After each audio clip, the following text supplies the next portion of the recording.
Oh man, I'm gonna switch gears for a second. I know I've been talking a lot about dating and men and women and all that shit, and I will. That's part of kind of my shtick.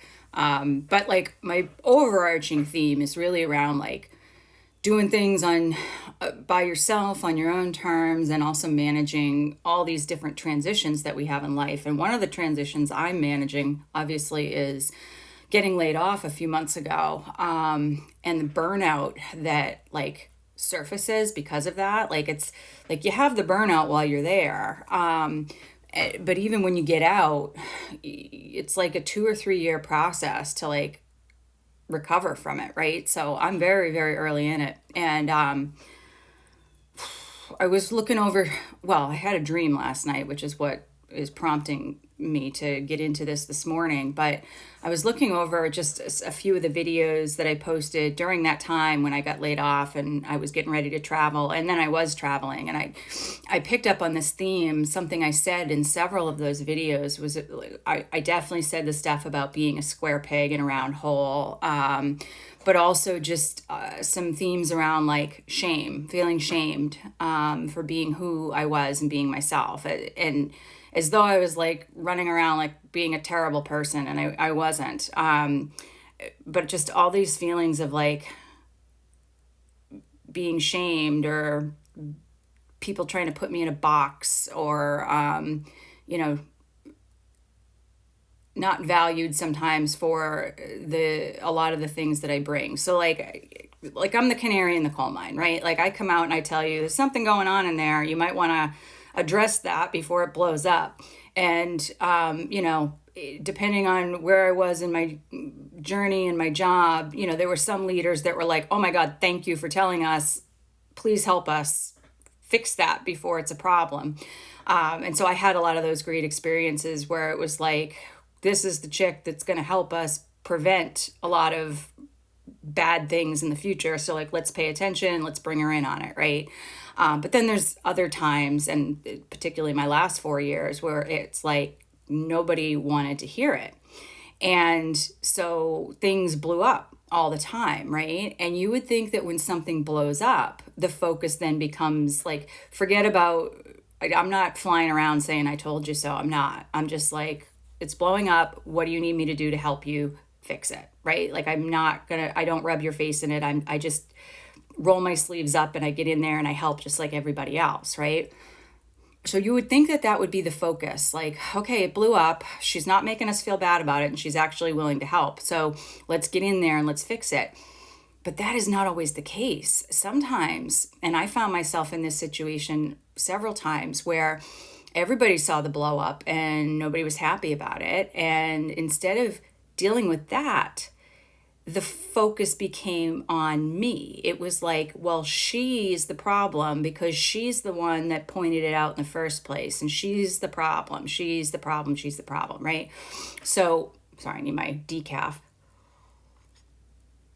So I think I was supposed to be like a silent canary. Like, I was just supposed to see things and not mention them, and also not address them. Just let them be what they were going to be. And then, of course, things would go wrong, and there was just this weird, unhealthy focus on like not acknowledging the problems, but instead scapegoating them. And I was a frequent scapegoat of like, we got to do something about her, because she keeps pointing out all these bad behaviors that these other people are exhibiting that we don't want to deal with. So it was rough. It was rough. And like that definitely like shook me. And that's the, I sort of talk about my 24 years as like 20 and then 4. The last 4 years is what shook me. The first 20 were fine. I mean, there were definitely ups and downs, but the last 4 really shook me, because it's like, I'm trying to help you a lot here. You've got some significant problems and significant toxicity. Everybody can see it. Everybody's feeling it. And like, I'm willing to help you fix it, because I'm the kind of person that can, right? Like, I'm the kind of person people confide in, like people trust me. I can get down in there and figure out what everybody's actually thinking. And tell you what people are really thinking, even if they won't tell you themselves. But that makes you a target. sometimes is you're either an asset or a target. And it's really hard when you're just being yourself to know, like, you can't change who you are and what you do, but you're flying in between different environments, I guess. You're in different coal mines, and you don't necessarily know which one is the one that they want to fix and which one is the one they don't want noticed. So I'm just waking up today kind of remembering a little bit of that shame, and just this feeling of like this, that I was a good person or a bad person depending on how my day went at work. And I've definitely learned that, like, that's not healthy. And so I would say to any of you who are still kind of in the corporate grind, if you're finding that that's how you identify your worth, is like what went on at work that day and how other people responded to it, like, I would say that's definitely something you got to work to get away from, because that will really erode your soul, and like take years off your life, and cause you a lot of sleepless nights and potential mental health problems. So I would say if you're in a situation like that right now, like, if there's a way to get help or talk to somebody, or if you want to DM me, like, just to talk, like, please do. Like, your identity can't be tied to your job in that way. It's just not healthy. It's just not. Life is so much more important. I'm on the other side of it now, and like, my life is great despite the fact that I'm still having these memories and nightmares.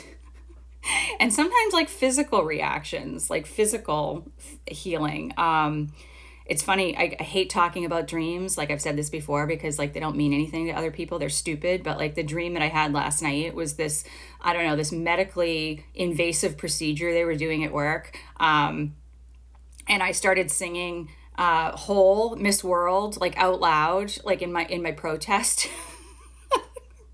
Which is kind of an interesting thing. But one of my old bosses was in that dream, and she was one of those bosses that wanted the canary to tell her what was going on in the coal mine, because she gave such a deep shit about the people that worked for her, and she tried so hard. She was one of the best people I've ever reported to. She's a wonderful, wonderful woman, and she got caught up in the shift, right? Like, there was a period of time when her leadership was what everybody wanted, and then leadership above her changed, and suddenly it was, we don't want to hear about the problem. So that little canary, they made her life so miserable, she left, and that broke my heart, because people like her, people like me, we're the kinds of people that can actually evoke meaningful change, but our personalities are what people focus on, and not even the good parts. They twist it and weaponize it against you.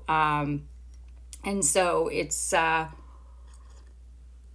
learned a lot from that. And I'm still processing it. Like, there's, like I said, there was some really dark stuff towards the end, and some things that I found out about that were reprehensible. And I may or may not talk about, I don't know. I'm writing a book, and some of it will be in there, legally. Like, I have a lawyer, and I'm not doing anything in violation of anything I signed. Just putting that out there. But I definitely like have paranoia. Like, I had a friend from work, like, start following me on TikTok, and like, I was psyched to see that, but there was like a part of me that was like, wait, are you in here because, like, I don't know, watching me to report back to HR anything I might be doing? Like, that's how paranoid this place made me. Because he's a great guy. We've been friendly for years, and like, we have the same sense of humor, and I love him. But like, I had that thought because he came from the same business unit that I was in, and they do weird shit. So he's not doing that. But that's what like these last 24 years have done to my brain, to be like, wait, are you a plant? Are you going to report back something I say because they're going to come and take my severance away? Like, that's not happening. Again, I have a lawyer. But just this is a not well thought out talk. This is just a morning ramble, because I'm having a burnout morning and I had a really tough night, some really tough dreams, and I woke up with that sense of shame again, and I shouldn't have that. I'm trying to go forward on something much bigger and greater that's on my terms, and I just need to not have imposter syndrome when I do it. So, thoughts?